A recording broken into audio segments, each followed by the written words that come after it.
Hi guys, welcome. My name is Sharon Hartley and welcome to my keto journey. If you are a new subscriber, it's great to have you with us. Thank you for tuning in today. I really hope that this video will help someone with type 2 diabetes. So I will just put my disclaimer out there. I'm not a doctor, nutritionist, or I do not treat or cure. This is just for educational purposes only. I had a fellow YouTuber ask me if actually, a viewer of mine, ask if any of us keto YouTubers are diabetic. And I did kind of ask around, and there are a few that were diabetic but have been reversed from diabetes. Basically, the information that I'm going to tell you today is it's someone that is very close to me. Well, I'll tell you, it's my husband. And I will tell you a little bit about his history, about how the ketogenic lifestyle was helping him, but how then something happened and he went backwards. So I'm going to tell you a little bit about my husband. So he was diagnosed with type 2 diabetes 12 years ago. And from then on, he was controlling it by his diet. Then it got worse where he had to be put on medication, metformin and Genumet. And then it got worse and he had to be put on insulin, a synthetic insulin. And so he was doing a sliding scale of insulin. So when his numbers were high, it was like 70. And then when his numbers were about 200, then he would have 45 in the morning and 45 at night, no matter what the numbers were. That's what his diabetic team had wanted him to do. So basically, if you don't know much about diabetes, diabetes is basically when the pancreas doesn't make enough insulin, or it makes too much insulin and we spike our blood glucose.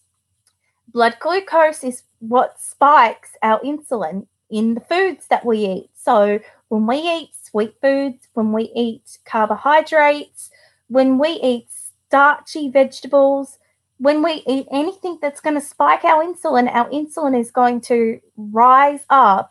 Anything above 130, I believe, or 130 is diabetic. Anything 115 is pre-diabetic. Hypoglycemia is when you shake really bad. That is pre-diabetic. So I just wanted to clear that up for you.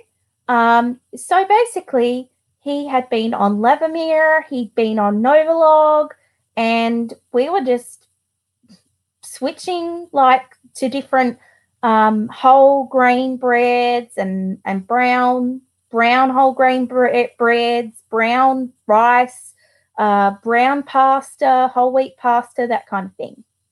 Well, nothing was really helping. Then when I found the ketogenic lifestyle, I was doing it and my husband was not. But he didn't want me to be making two separate meals, so I ended up making meals for both of us. Well, he also has a heart condition as well where he can't have a lot of fat. So as you know, the ketogenic lifestyle is high fat and it does require lard, butter, fatty cuts of meat, that kind of thing. It would just tear his stomach up. And yes, he doesn't have a gallbladder and he has a lot of other health conditions that I'll go into in a bit.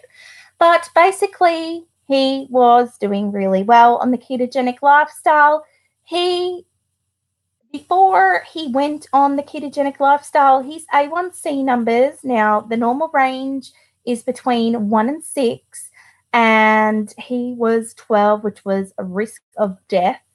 Then he was put on Prezolone, I think, and he's on 18 different medications for 18 different health reasons. So they put him on the A1C medication. He was following a pretty strict ketogenic lifestyle. He was still having like sugar-free cookies, but nothing with bread. He dropped all bread. He was having those Joseph Lavish wraps things, but he didn't really like them. And so every time that you have your A1C, it counts 3 months of your blood cells. So your blood cells is what counts. So the count is in the blood cells. So every 3 months he had to be tested. So he was tested and it went down to 6.5, which was normal. We were so ecstatic and excited, and he was feeling so much better. Plus, his numbers pre-keto were 400. Yes, 400. Very extremely dangerous. Then they dropped to as low as 110. That is with taking insulin, that is with taking metformin and Genumet, and then that is with taking the prednisolone. I think that's prednisolone. Yes, it's for the A1C. So he was taking medication, plus he was following a ketogenic lifestyle pretty strict. Then I went back to Australia for 3 months, and he can't stand on his feet for too long because he has neuropathy really bad where he can't feel anything in his legs or his feet. The doctors put the pins to his feet and he can't feel anything at all, no feeling at all. So, yeah, he had 10 different meals that I had pre-prepared and had frozen. And then when I got home, I got really sick. I had something going on with my thyroid that was making me tired all the time. So he was eating frozen freezer meals.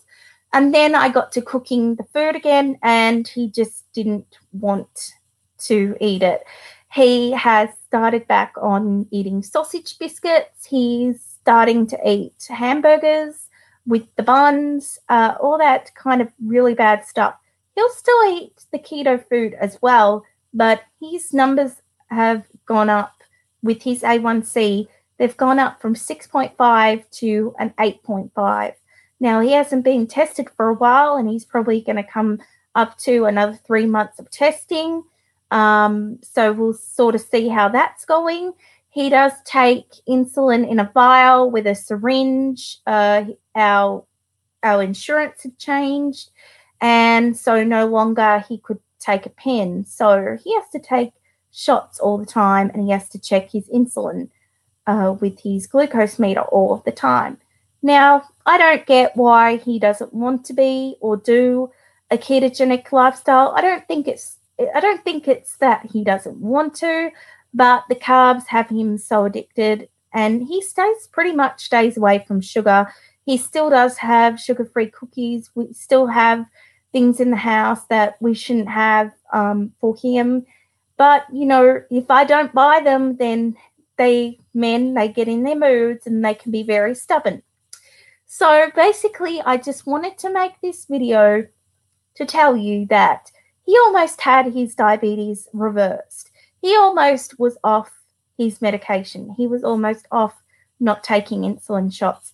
His diabetic team were extremely happy that we were doing the ketogenic lifestyle. They kept asking him why wasn't he doing it anymore. He kind of put the blame on me that I wasn't cooking, but I was. So I'm not sure. But I just want to tell you today that if you are a diabetic, type 1 or type 2, that keto can do amazing things. It can reverse diabetes, but the but is you have to be a ketogenic all of the time. If you go back to the way that you were before, if you go back to eating carbs, if you go back to eating sugars, it's going to creep on back. It's not a cure, but it can be reversed. So as long as you're ketogenic, that's great. You're not good. I know people who are off their insulin. I know people who are off their diabetic medication. I know a lot of fellow YouTubers that are out there that are my close friends. They've told me, one of them had told me that they reversed their insulin in 4 weeks, I believe. 4 weeks. So check out some other YouTubers. Sandy's losing it is one. Keto Diamond is another one. Teresa, Fat Girl No More, she was pre-diabetic. And I will link those channels down in the description box below so that you can check them out, check their stories out. Obviously, you know, I don't have type 2 diabetes. I'm just telling you from living with someone who does and with someone who, for no apparent reason, I'm not sure why they don't seem to worry about their health. But yeah, I want my husband to be here. I want him to live a longer life. Now, he is older than me. I'm not going to say because, like, you know, we like to keep our privacy with those kinds of things. But, you know, I want him to be healthy, and I know that the ketogenic lifestyle can do amazing things, and I know it can reverse insulin, and I know that his doctor approves of it. I know that his diabetic team approve of it. But I will tell you, there will be doctors out there, there will be diabetic teams out there that will say no to the ketogenic lifestyle. Why do they say no to the ketogenic lifestyle? Because they are paid to push pharmaceuticals on you. They are paid. They are making money. Money. It's all about the money. And this is taking away from their jobs. People are now regaining their health. They're regaining their health back. And doctors and diabetic teams and specialists, they don't like that. So they're going to tell you, no, no, no, keto is bad. Keto is bad for heart because of the fat. Keto is bad, you know, because it can cause kidney failure or liver damage. No, no, no. I tell you, I have been to several doctors with my husband, and I actually had one other doctor of his who was a colon doctor, and she was saying how great it was for the liver function. And also remember that if you are diabetic, your pancreas is making 50% of insulin, not while you're just eating, but it's making the other 50% while you're sleeping. So while you're sleeping, you're making insulin. So always check those blood glucose. Always check 2 hours after you eat is what we've been told, 2 hours after you eat, and then take your insulin and then check it 2 hours after you take your insulin. Also, I will give you a little tip that my husband had tried, and actually his doctor had suggested it, to eat 10 almonds before bed, and the next day your insulin levels will drop. And it's true. My husband's insulin levels have dropped between 10 and 20 in numbers. So give that a go, but talk to your diabetic team. Work with them on how you're going to drop your insulin, how you're going to come off your medication. Like I said, I'm not a doctor. I'm not a doctor. I'm not offering any medical advice whatsoever, but I am just making this video for educational purposes. I wanted to give you an example of my husband who is not keto, but I'm trying so hard. So those of you who out there who are praying people or just positive vibes, please, please, please, please keep him in your thoughts and prayers. I appreciate it. It is a struggle. The struggle is real, but we've got time. We've got plenty of time. So I hope that you have enjoyed this video. Yes, it's been a kind of eye-opening experience that if you don't do keto, this is what's going to happen. You're going to get back into the danger zone again. So please take care of your health, because if you don't have your health, what do you have? Life is too short. So Keto On. If you have liked this video, please press like. If you have any comments or questions, please comment in the description box below or the comment box below. I will put those channels up in my description box for you to go watch their stories about their diabetes and how keto's helped them. If you haven't already subscribed to my channel and you would like to, please do. I would love to have you join me on my journey and many others like me. I hope that you have a beautiful day. Take care and keto on. Bye-bye.